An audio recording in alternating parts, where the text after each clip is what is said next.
Straight to our next conversation. Effective regulation by any regulatory body goes beyond mere enforcement of regulations.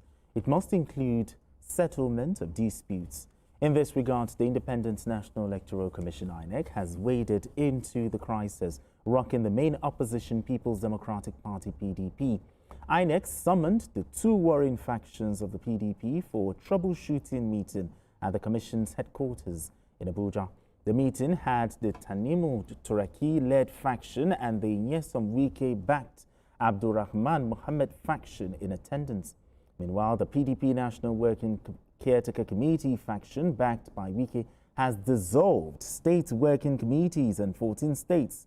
The decision was announced in a communique read by acting spokesman Haruna Jungun after the factions meeting in Abuja on Thursday. Jungun said the affected states include Borno, Bauchi, Oyo, Zamfara, Yobe, Ekiti, Bayelsa, Enugu, Ebonyi, Anambra, Delta, Taraba, Kano, and Lagos. Now let's hear from the INEC chairman on the meeting. We have decided to invite all the parties, especially the fact that we have received conflicting correspondences from the People's Democratic Party. And we felt that this rubbing minds together would be a good opportunity for us to forge the way forward concerning the elections. And I'm happy that this morning we have very top officials that are present here so that we can discuss as a family and see how the issues can be resolved and we move forward. I mean, INEC, wading in on this matter between... But I'm surprised, but why did INEC choose to step in into this crisis? I think INEC just felt, okay, what can we do? Let's see. Let's just see what we can do. I think it's good for our democracy if the PDP puts his house in order and is able to contest all of the elections. I don't want to see a situation in which, because of the crisis that is going on in the party, the sack me, I sack you, expel me, I expel you, suspend me, I suspend you. You do conversion, I do conversion. You do conversion, I do my neck. All of those things. Because of what is going on, I don't want to see a situation in which PDP cannot field candidates in elections. At the end of the day, when they are unable to field candidates in elections because of the intractable crisis that they are emerged in, they are going to blame the APC, they are going to blame INEC. They say, oh, INEC is a rubber stamp, INEC is this, INEC is that. Okay. Whereas some of them won elections after defeating incumbent APC governors.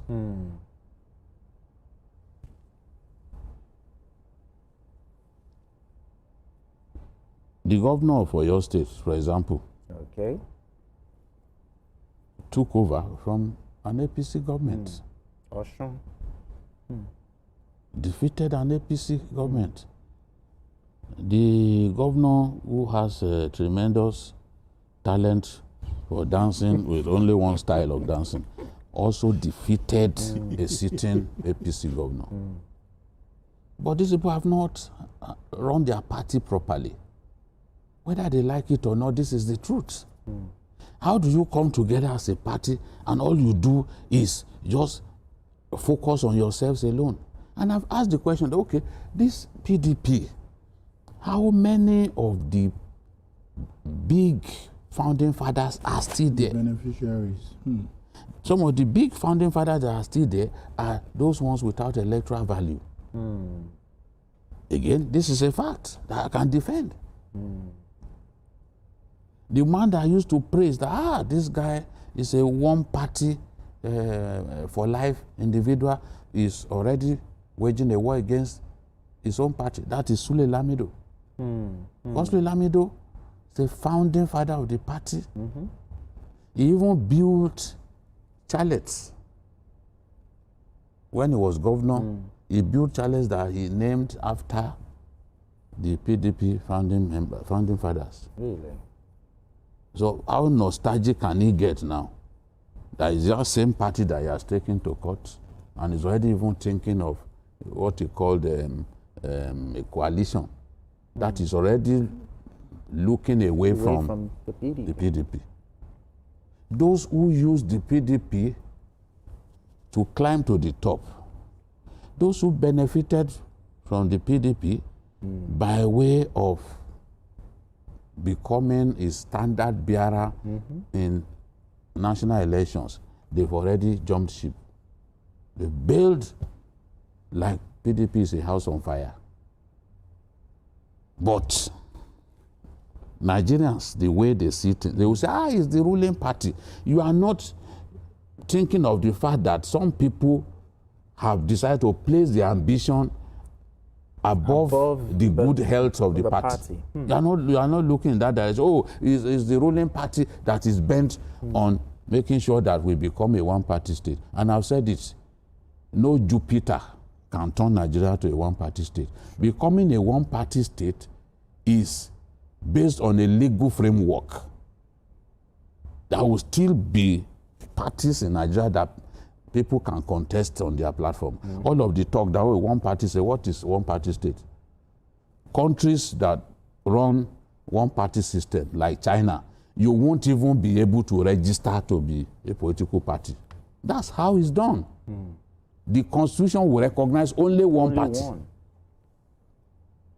Nobody can reframe our Constitution to the point of turning Nigeria to a one-party state. Quote me. So all the talk about one-party state, this and that, a party can become very preeminent, but no one, even if he has two heads, can turn Nigeria to a one-party state. Ours is a multi-party democracy. That is what the Constitution prescribes, and it will remain so. Absolutely. I can tell you, even in the National Assembly elections, in the House of Assembly elections, people will contest on the platform of small parties, and they will still win. Yes. We saw it here in Lagos. That will happen. So let's even put that aside. Yes. The INEC, I don't see the point in what INEC is trying to do. In any case, when they started the meeting, both factions said, look, our case is in court. We are waiting for the court to decide. Whatever the INEC says is immaterial. Okay. INEC cannot run the party for them. But I know that this INEC chairman wants PDP to be on the ballot. And the earlier those cases are resolved, the better, so that they can go into that election. I'm praying that the judiciary will dispense with these cases in good time, so that we will know, we'll know the mainstream PDP, the PDP that will go into the election. We want to see PDP take part in this election, even if it is clear that they are bent to self-destruct. What we want to see is for PDP to be on the ballot. And that will happen. I'm confident that they will be on the ballot. All right, Kaide, I want you to speak to these two contending issues here. I mean, which faction has the authority to dissolve the state executives? And secondly, who will INEC recognize as the authentic faction? So basically, I see a situation INEC will recognize who the courts mentioned. It's as simple as that. It's as simple as that. You know, just to add to some of the things that we see that probably INEC is trying to prevent, when anything happens, you say it's the ruling party, to the extent that even when Supreme Court rules on the issue of state of emergency, they still say it's a one-party state, we are going into a danger. So I feel it's a situation where INEC wants a real election to take place. Because the way it's going, that's the likes of Adeleke will tell you that I need to move out of this party because it's looking like there's no future. Someone like Pastor Eno will tell you that there's a big problem here if I don't leave this party. So we can see that is looking more worrisome than you can imagine. However, for INEC, I think where the dilemma is that INEC knows there's a national chairman. Damagu has definitely handed over to Reki. And we also have the one that INEC recognized, the secretary, who also has a faction. So when somebody wants to partake in election, these two people are the signatories, and they don't see eye to eye. So INEC is in a big dilemma. So until court now says that this is the faction, this is the way forward, and that's what I think INEC is trying to do. Now, how can INEC ensure neutrality now? That's what they've done reconcile. Now. They've done that. Neutrality is the game. Neutrality is their watchword. Yes. But there is absolutely nothing INEC would do, outside the law. So it is what the court says, and I believe that the solution to PDP crisis is not in the court. It's not in the court? Yes, I believe, because trust me, if the court rules today, somebody will appeal. Somebody will institute another case. They need to sit down and talk to themselves. Unfortunately, that's not the job of INEC. Because INEC also, if INEC is doing this to PDP, they should do it to Accord.